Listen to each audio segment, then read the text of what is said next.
Arsenal didn't play like this at the start of the season. It didn't play like this for the first. There's not nearly as much. You don't, as a player, you don't feel that pressure at the beginning of the season. You're feeling it now. You're 3 points ahead of the team that's done it better in the Premier League than anybody over the last 10 years. Has been City. They've been here. They know how to do it. That's why you're feeling it right now. I spoke to one of the people calling the game at the stadium as well. I said, "What was the atmosphere like?" He said, "So nervy, so flat." And I saw a couple of social media feeds as well. Honestly, it was like a library. So if you're a fan feeling this, what do you think you're feeling as a player when you're walking out of the tunnel? What do you think that you? Of course, you feel that way. It's the same way. But, like, I don't know. You're an Arsenal fan. Yeah. Did you think this was going to be easy? No, of course not. I don't think you ever expected it to be easy. But did you think it would be this painful? Yeah, I think I did expect it to be this painful because it's the Premier League stuff, and you've been through it before. As an Arsenal fan. But at the same time, Nigel Rio-Coker came on after the match and had a reaction here for our CBS Golazo YouTube channel and was saying that he blames the fans for some of that nerviness.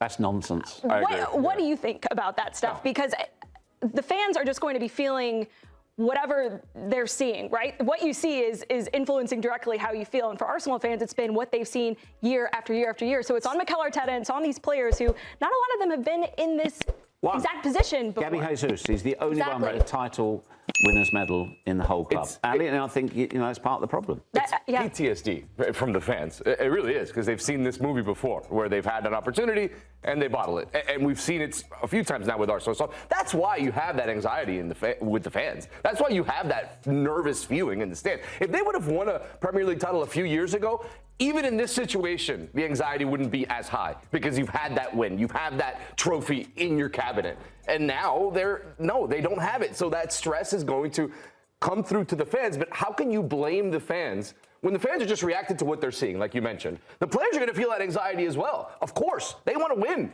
They want to have that trophy. And they clearly did. Did you see the reactions after the game? Just like dropping to the ground, the exhales. I mean, you can Is that the pictures of me on? That was, Didn't we kind of see this with PSG in Champions League for years? Everyone said, they keep bottling it. They keep spending all this money, and then they blamed it on the league. And then now you feel like they've gotten one Champions League. Like they look a little bit more comfortable in the moment that they're in right now. I'd argue in most of the years that Arsenal fans say they bottled it and Arteta bottled it. I don't buy that. They weren't the best team in the league. Man City took it from them more than them bottled it. But that's the narrative on social media, and that's the narrative amongst the fans. But there's two problems here. One, this is nothing like a vintage Manchester City side. You look at the game, and the inexplicable Liverpool drop off this season, and the depth of squad Arsenal had this season. This was their best chance of years. Also, as well, the gentleman behind you, Mikel Arteta. For me, this is all on him. If they win the league, it's down to him. If they don't win the league, it's down to him. He's the coach. He coaches the way they play. So the way they played at the weekend, he dictates that. And it's not just how they play, it's also what's between the ears, and it's making sure that the team has the right vibe amongst it. But so you made it sound like if Arsenal do not win the title, that you would categorize it as bottling. You had said something. No, I didn't say bottling. Okay. No, I don't like that expression. Okay, so then, but this year more than others, would you I would say? Yeah, you said this year more than others. So if City do come in and win it, is it more of a case of Arsenal bottling it compared to past years where you were saying City were just a better team and they came and took it? I just don't like the word bottle. Okay.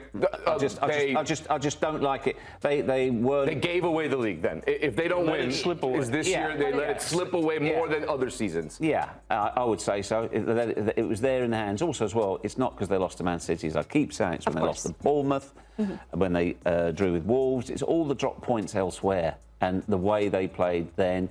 And ultimately, if you do not have the stuff of champions, you will not be champions. But Arsenal won at the weekend. There's only 4 games to go. It's not guaranteed that Manchester City will win all their games. Yeah. Also, as well, should Arsenal win the title, you watch the dynamic. I'll be sitting here. I told you there was never a doubt in my mind. It was always nailed on.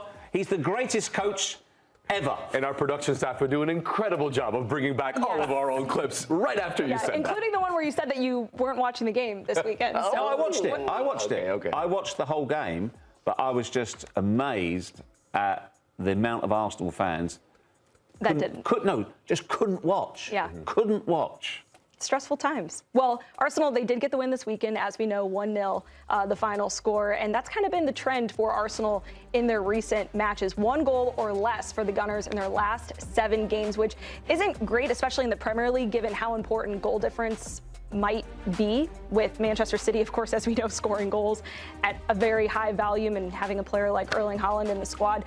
So Arsenal, yes, they're of course up for the Premier League title. They're also up for a Champions League title as well. If they can get past Atletico Madrid, they'll kick that off this week. Both teams haven't been in the best of form. Tony, I know you're going to be on the call for that one.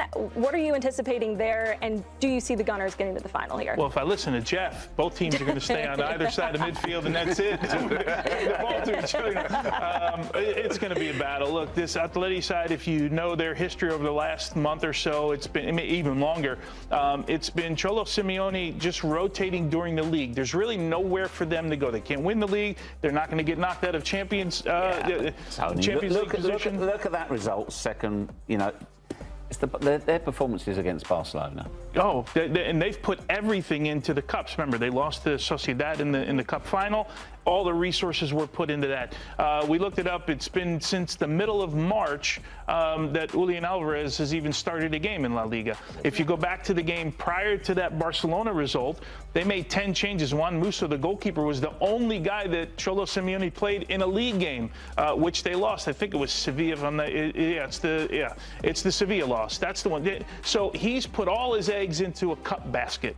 Right, so he's going to have his strongest side against Arsenal, as will Arsenal have their strongest. I think he's been able to do more to save the legs of his players than Mikel Arteta has been able to do to save the legs of his players. Well, and unfortunately, Ali, Tony is spot on. Well, and the thing we haven't Arsenal talked are running about. on fumes. You're right. Yeah. And we also don't know what the status of Kai Havertz or Eberechi Eze is going to be. Both those players had to leave the Newcastle game early. I mean, not just for this tie with Atletico Madrid, but for the Premier League slate as well. That is worrisome times. Yeah, big time. Obviously, we need to see exactly what those injuries are and how long they may be out.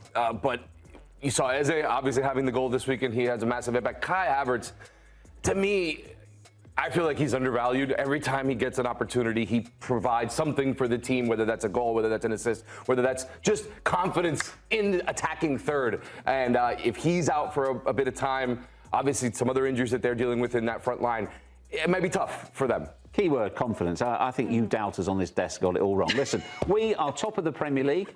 We are in the semi-finals of the Champions League for the 2nd season running. We are the mighty Arsenal, and you'll all be proven wrong. All right, Gooners, this one hit different, because what they said here, it wasn't just analysis, it was basically exposing the reality of where we are right now. Let's start with that squeaky bum time comment. They said this is more than that. And honestly, they're right. This isn't just pressure. This is trauma from previous seasons kicking in. Because it's not just about this year. It's about what happened before, coming close and not finishing it. And now every single moment feels heavier. And then they talked about the atmosphere. Nervy. Flat. Like a library. That's brutal. But let's be honest, we've all felt it. And here's where I completely disagree with that take blaming the fans. That's nonsense. Fans don't create pressure out of nowhere. Fans react. If the team is tense, the crowd becomes tense. It works both ways. But here's the uncomfortable truth they touched on. Arsenal don't have winners in this squad. Gabriel Jesus is basically the only one with a Premier League title. And that matters because Manchester City, they've been here. They know how to finish. We're still learning. Now the big debate, are Arsenal bottling it? And I actually respect that one of them refused to use that word because it's lazy. But at the same time, this season, this might be our best chance. City are not at their absolute peak. Liverpool dropped off, we had the squad, so if we don't win it, it's going to feel like we let it slip. Not bottled it, but let it slip. And this part really stood out to me. It's not just losing to City. It's the dropped points elsewhere. Exactly, Bournemouth, Wolves, games like that. That's where titles are won or lost. Now let's talk about the attack, because this is a real concern. 1 goal or less in the last 7 games. That's not sustainable in a title race, especially when you're competing with a team that has someone like Erling Haaland, because if this comes down to goal difference, we're in trouble. And then there's the timing of everything. Premier League title race and a Champions League semi-final against Atletico Madrid. This is where it gets dangerous, because they made a great point. Atletico have been rotating, resting, preparing. Arteta? He hasn't had that luxury. We're running on fumes. And now add injuries on top of that. Kai Havertz, uncertain. Key attacking players, doubts. That's the worst possible timing, because right now we need everyone. But here's the thing, and this is where I push back a bit. There's still this narrative that Arsenal are collapsing. And I don't fully buy it. Because we're still top. We're still winning games. We're still in the Champions League. That's not a team that's falling apart. That's a team under pressure. And pressure? That's part of winning titles. So here's my honest take, Gooners. Yes, the performances are tense. Yes, the attack needs to improve. Yes, the injuries are worrying, but we are still in control. And if we handle this moment, we win the league. Now I want to hear from you. Do you think this pressure is too much for Arsenal? Or is this the moment where we finally prove everyone wrong? Because one thing is clear, this is no longer just a title race. This is a test of mentality.